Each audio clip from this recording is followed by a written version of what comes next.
आप देख रहे हैं आदित्य भारत न्यूज, साहस सच कहने का। मित्रों,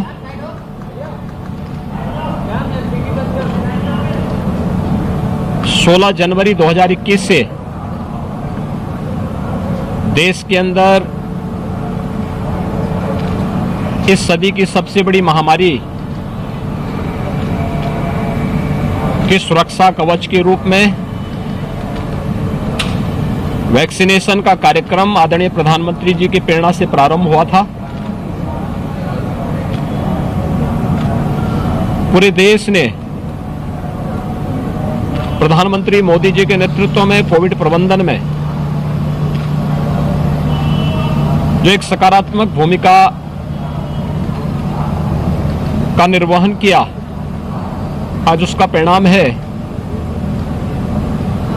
कि कोविड प्रबंधन में उत्तर प्रदेश देश ने दुनिया के अंदर और उत्तर प्रदेश ने देश के अंदर काफी सफलता प्राप्त की है। आज 15 से 18 वर्ष तक के बच्चों के लिए भी वैक्सीनेशन का एक अभियान प्रारंभ हुआ है। रजिस्ट्रेशन की कार्रवाई इसमें 1 जनवरी से ही प्रारंभ हो चुका था। प्रदेश में 15 से 18 वर्ष के बच्चों की कुल संख्या जो लक्षित है वह 1,40,00,000 के आसपास है, जिन्हें यहां पर एक समय सीमा के अंदर टीकाकरण से आच्छादित करना है। कोवैक्सीन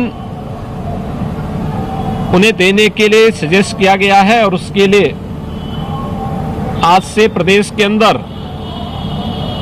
2150 बूथों पर वैक्सीनेशन की कार्रवाई प्रारंभ हुई है। अकेले राजधानी लखनऊ में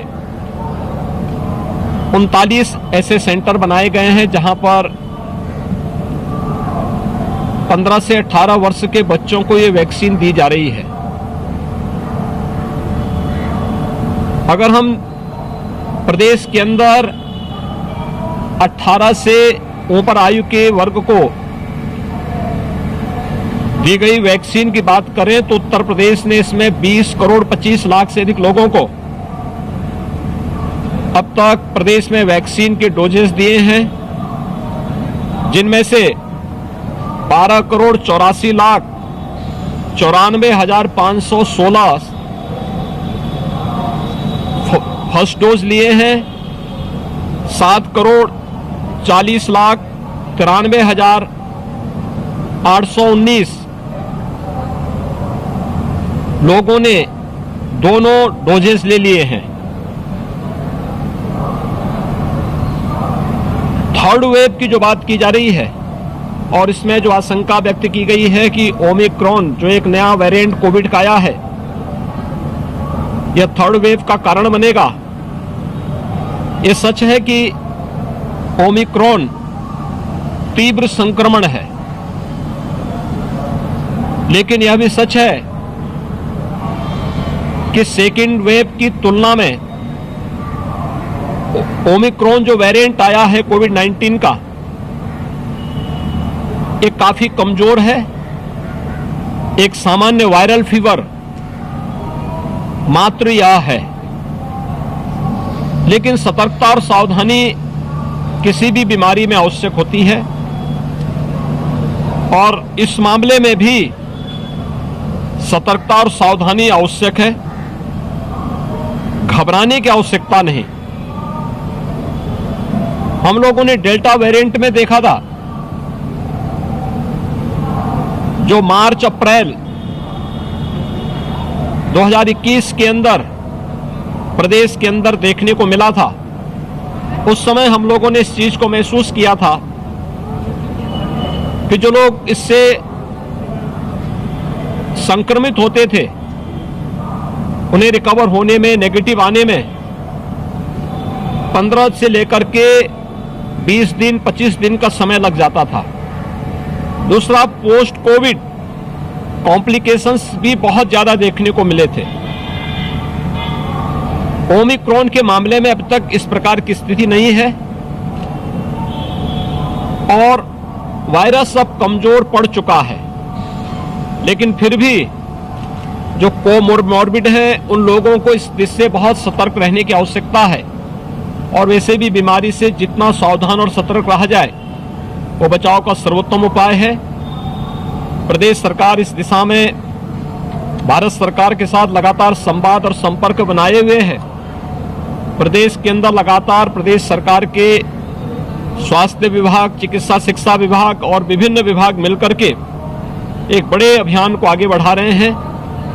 हमारे पास पर्याप्त मात्रा में बेड्स हैं, वैक्सीन भी मौजूद है। हम लोग प्रतिदिन 4 लाख टेस्ट प्रतिदिन करने की क्षमता वर्तमान में रखते हैं और हर प्रकार से प्रदेश सरकार इसके प्रति पूरी तरह सजग है, सतर्क है। प्रदेश में ओमिक्रॉन के अब तक केवल 8 मामले आए हैं, जिनमें से 3 मामले पहले ही नेगेटिव हो चुके हैं, शेष होम आइसोलेशन में है। प्रदेश में कोविड-19 के कुल वर्तमान में 2261 एक्टिव केस हैं, जिनमें से 2100 से अधिक होम आइसोलेशन में हैं।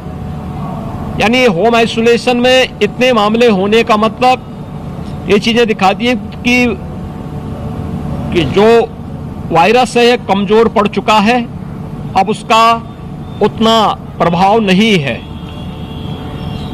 लेकिन हमें सतर्कता और सावधानी बरतनी होगी। राज्य सरकार ने इसी सतर्कता को ध्यान में रख करके नाइट कर्फ्यू लगाया है। सार्वजनिक स्थलों पर भीड़ भाड़ रोकने के लिए और अवेयरनेस के लिए पब्लिक एड्रेस सिस्टम का उपयोग किया गया है। वैक्सीनेशन के कार्यक्रम को तेजी के साथ आगे बढ़ाने का कार्य किया जा रहा है और हम आभारी हैं प्रधानमंत्री मोदी जी के, जिन्होंने आज 15 से 18 वर्ष के बच्चों के लिए भी ये वैक्सीन फ्री में उपलब्ध करवाई है। फ्री में वैक्सीन और 15 से 18 वर्ष के हर एक बच्चे के लिए ये मुफ्त में वैक्सीन उपलब्ध करवाने के लिए हम राज्य सरकार की ओर से प्रधानमंत्री जी का आभार व्यक्त करते हैं। और मैं विश्वास के साथ कह सकता हूं कि कोरोना के खिलाफ देश की जो लड़ाई 25 मार्च 2020 से प्रारंभ हुई थी, अब ये निर्णायक स्थिति में पहुंच रही है। बहुत शीघ्र आप देखेंगे कि कोविड पूरी तरह समाप्त होगा और हर व्यक्ति को इस सदी की सबसे बड़ी महामारी से पूरी तरह मुक्त होने का एक अवसर प्राप्त होगा। धन्यवाद।